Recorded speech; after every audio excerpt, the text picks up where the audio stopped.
All right, guys, tonight's notes is entitled How is the National Government Set Up? And we're looking at how the Constitution of the United States created our current national government. So the Constitution is broken up into three parts. The first part is the preamble, and this is the opening paragraph of the Constitution. It sets out the goals and the purpose for creating the new Constitution, the new government. And the second part of the Constitution is called the Articles. And the Articles establish the structure of the government of the United States, including its three branches. And the final part are the amendments. And the amendments are the changes that have been made to the Constitution over time, including the Bill of Rights, the first 10 of the amendments. Now, there are important principles that were at the heart of the Constitution, and we've talked about these before. The first is the idea of separation of power, that the Constitution separates the power of the government into three equal branches. No one branch is supposed to be more powerful than the others. The second principle is the idea of checks and balances. The Constitution gives each branch a way to check or block the other two branches. And this is to make sure that one branch can't dominate the other two. So there's checks and balances that keep everything relatively equal between the three branches. Okay? The first branch we're going to talk about is the legislative branch, which is made up of two bodies, the House of Representatives, which is the lower house, and the Senate, which is the upper house. So the legislative branch of our government is made up of Congress. The main job of the legislative branch is to make laws. As I said, we have two houses, the House of Representatives and the Senate. The House of Representatives is the much bigger body, the one that's supposed to be more representative of the people. There are 435 members, and each state's number of representatives is determined by its population. So larger states like California have more representatives than smaller states like Delaware. Members of the House of Representatives serve 2-year terms. To become a member of the House of Representatives, you must be at least 25 years of age and must have been a U.S. citizen for at least 7 years before you can become a member. The other body in the Congress is the Senate.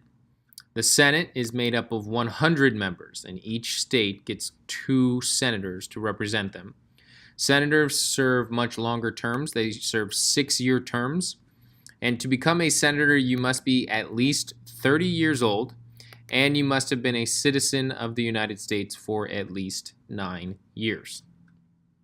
The next branch we're going to look at is the executive branch, and the executive branch is led by the president. So the executive branch led by the president, whose main job is to enforce the laws that Congress passes. The president serves 4-year terms, and they can be re-elected once. So they can serve 2 4-year terms. To become president, you must be at least 35 years of age, and you must be a native-born American citizen. Have to be born in the United States. This does include like overseas territories. So if you were born on a military base overseas, you're still technically a native-born American citizen. That's American soil, just outside the typical 50 states. And the third branch is the judicial branch, which is led by the Supreme Court. So the judicial branch consists of the Supreme Court as well as the lower federal courts. And it's a very complicated court system. But the main job of the courts of the judicial branch is to interpret the laws. Important to understand that judges are appointed for life. They cannot be fired or have their salary lowered just because they issue an unpopular ruling. This is what's known as the independent judiciary. Judges are able to interpret the law without the influence of the other branches. And that leads us nicely into this idea of checks and balances. So we're going to look at what are the checks that each branch of government has on the other two branches to keep things in balance. Starting with Congress. So Congress can check the president because they can override or overturn a president's veto. They can also impeach and remove the president from office, as well as impeach judges if necessary. They also can approve or block judicial nominees that the president makes. The president has the power to veto or block bills passed by Congress, and the president also gets to pick the Supreme Court justices, and they nominate those justices. And then the Supreme Court. The Supreme Court has the ability to overturn laws that are passed by Congress if it's determined that they're unconstitutional. And it can do the same things with actions by the president. They can overturn actions of the president if they deem them unconstitutional. And then the last thing we're going to talk about tonight is the amendment process. So the constitutional writers wanted the government to be able to change with the times. It's supposed to be a living document. All right, so they added a way to make amendments or changes to the Constitution. The most typical way an amendment is made is it is proposed by a 2/3 vote of both of the houses of Congress. If it passes that step, then that amendment has to be ratified or approved by 3/4 of the state legislatures. And that has been the process that's gone through for, I think, 26 of the 27 amendments. There was one that went a different route. But this is the most common route. An amendment is proposed in Congress and then ratified by the state legislatures.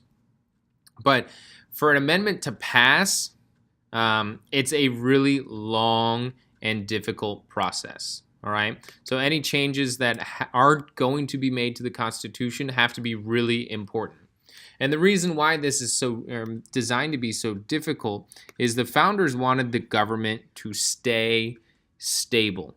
Remember when we looked at the purpose of the Constitution, the writers were really concerned about maintaining a stable government that is run by the people. Make sure you print off tonight's notes when you're finished.